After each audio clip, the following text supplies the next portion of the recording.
The Pixel 9 Pro XL is just a bigger Pixel 9 Pro, but that's good enough. It doesn't have exclusive camera features of extra RAM for a boost.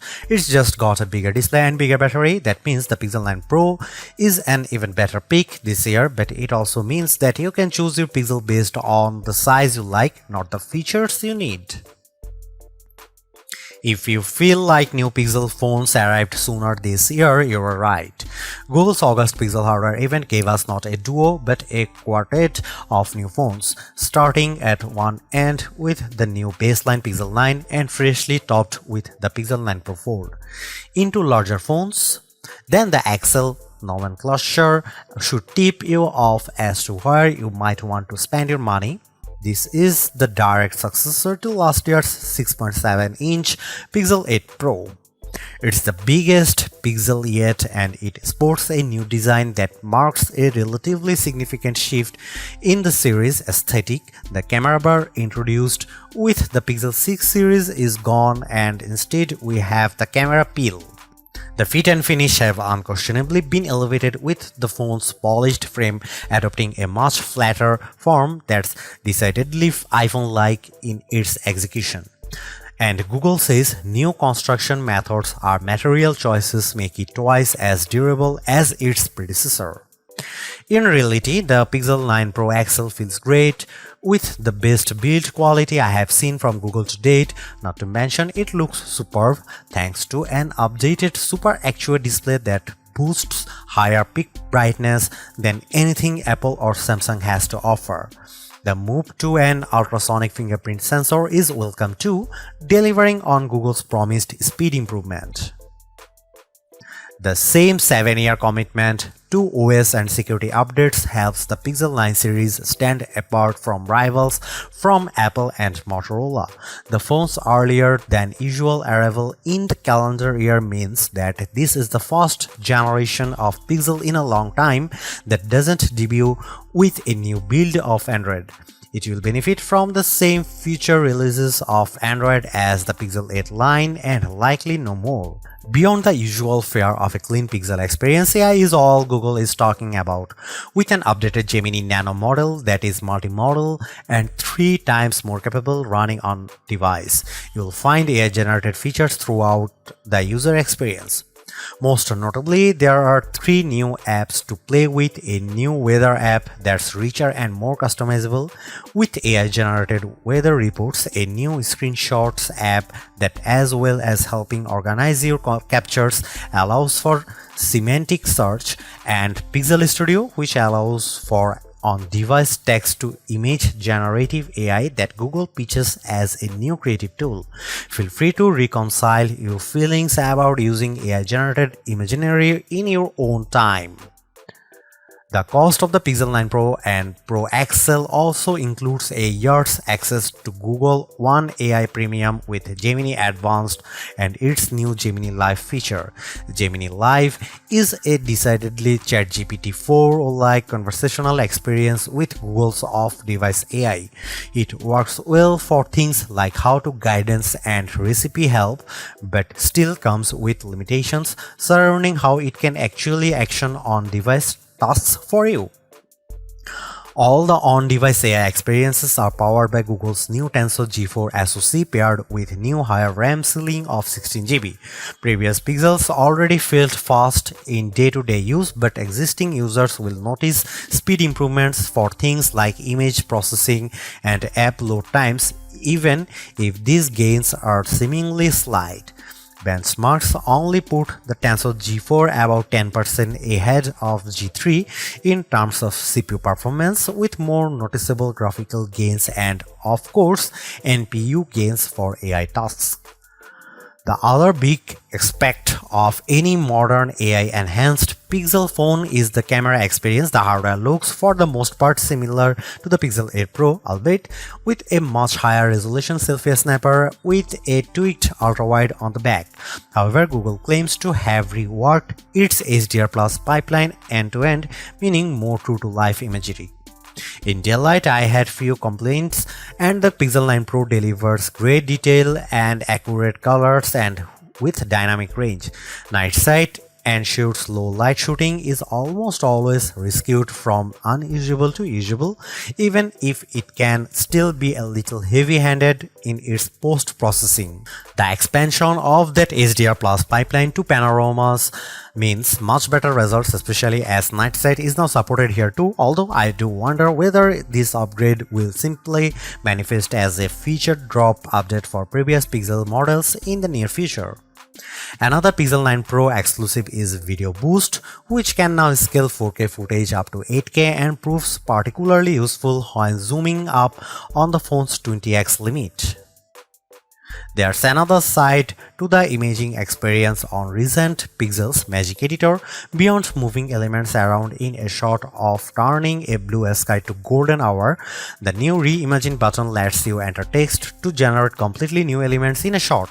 It's unquestionably fun and creative, but it also throws out any semblance of authenticity to shots you have captured yourself. Unlike the Samsung, there is no AI watermarking going on with edited images either. Although that Tensor G4 chipset doesn't mark a huge leap forward in raw horsepower, it certainly has helped with power efficiency, with the Pixel 9 Pro XL serving up almost 70% more screen on time compared to the Pixel 8 Pro. The jump from 30W to 37W wired fast charging speeds in a small but welcome bump too, although it looks like you'll have to grab Google's 45W charger for the absolute quickest recharge times based on my testing with similar chargers. Perhaps the biggest benefits with the Pixel 9 Pro line offers is that beyond the XL's larger screen and physically bigger battery, there is no compromise across both sizes. If you are happy with the premium, the Pixel 9 Pro XL is the most unapologetic, bombastic Pixel experience you can have right now outside of foldable land. Even if the jump from the Pixel 8 Pro isn't as significant as I would have liked, and it feels like this is more a means for Google to cultivate new Gemini Advanced subscribers, I can't help but appreciate the Pixel 9 Pro XL for being greater than the sum of its parts. It may only be just enough of an upgrade, but it is enough.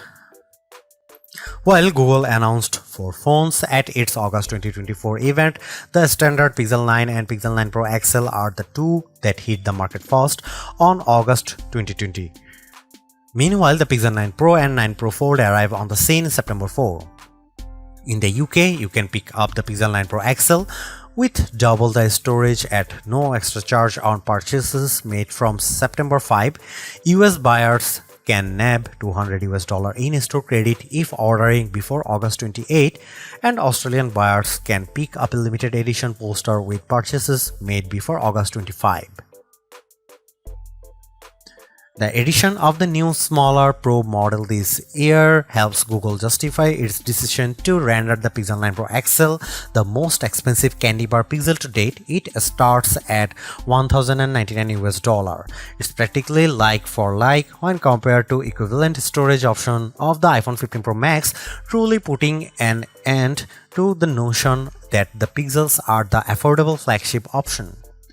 For the asking price, you also get a year's access to Google One AI Premium 2TB plan, which, as well as granting access to Gemini Advanced and Gemini Live, includes more general Google benefits like Fitbit Premium Access, Nest Air, 10% back on Google Store purchases, and unlimited Magic Editor saves in Google Photos. A pixel in iPhone font, that's the shorthand I keep coming back to the newer Pixel 9 series design language. The size and feel of the XL's new squared aluminum frame immediately reminds me of Apple's current iPhone 15 Plus and iPhone 15 Pro Max in the hand. Does that polished metal attract fingerprints? Absolutely, but not anywhere near as badly as expected. This new squared form, paired with the heaviest build of any candy bar Pixel yet, leads to a more premium look and feel overall. This is helped further by the Pixel 9 Pro XL's slimmer profile compared to the Pixel 8 Pro, and side by side with my wife's old Pixel 6 Pro, the jump in build quality is truly impressive. One update I'm not sure I love quite so much is the loss of the camera bar, which is replaced in this generation with a camera peel that protrudes out of the phone's rear panel at 90 degrees. It makes for a more bold and confident aesthetic, but it's not as quickly identifiable as the bar. As well as the cosmetic changes, Google also claims that the Pixel 9 Pro XL's new mid-frame design, not to mention its 100% recycled aluminum outer frame, Gorilla Glass Victus 2 front and rear panels, and IP68 certified protection against dust and water ingress, make the new phone twice as durable as its predecessor. In my time with the Pixel 9 Pro XL, by trying to keep it out of harm's way as much as possible, the finish has remained unscathed, but whether it will age as gracefully as its titanium-clad competition from Apple and Samsung remains to be seen. Both sizes of Pixel 9 Pro come in 4 colorways, with Obsidian pictured most prominently in this review. The hazel finish most closely apes the iPhone 15 Pro's natural titanium look, and the Galaxy S24 Ultra's titanium gray, while porcelain and rose quartz offer decidedly more vivacious options. Should you buy the Google Pixel 9 Pro XL?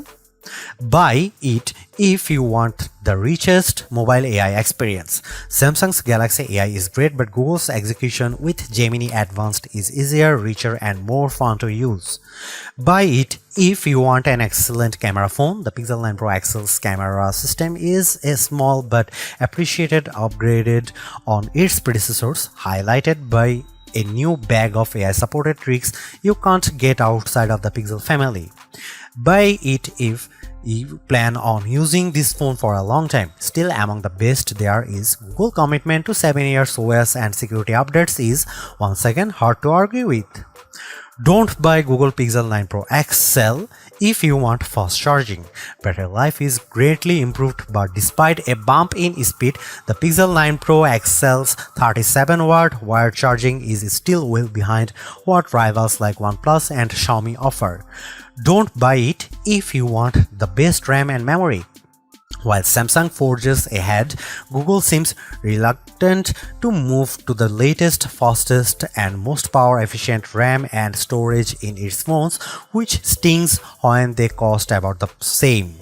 Don't buy it if you want to play a lot of games. Google's mobile silicon isn't built for gaming, and while the Tensor G4 handles intense games as well, you will get a much better experience with a recent iPhone or any flagship rival running the latest Snapdragon chipset.